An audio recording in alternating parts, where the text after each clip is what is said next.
Bon jeudi tout le monde! Le navire qui a frappé le quai de Rio Tinto à la baie est déchargé aujourd'hui. Je vous fais un rappel des événements. Le 22 décembre, le navire nordique Oshima est arrivé du Brésil avec une cargaison de bauxite et c'est pendant une manœuvre d'amarrage qu'il a frappé le quai Duncan.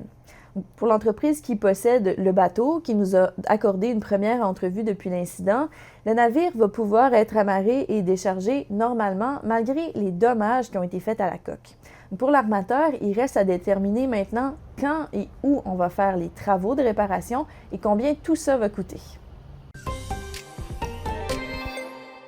D'ailleurs, on a appris que le Bureau de la sécurité des transports du Canada va faire enquête sur les circonstances de l'événement.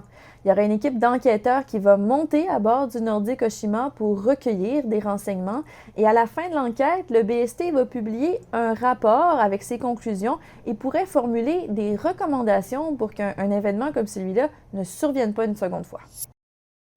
Et finalement, les victimes du glissement de terrain qui est survenu en juillet 2023 à Rivière-Éternité vont être indemnisées par la SAQ. La SAQ refusait de le faire parce que, selon elle, les victimes n'ont pas subi un accident de la route parce qu'au moment du drame, elles sont sorties de leur véhicule pour enlever un arbre qui leur bloquait la route.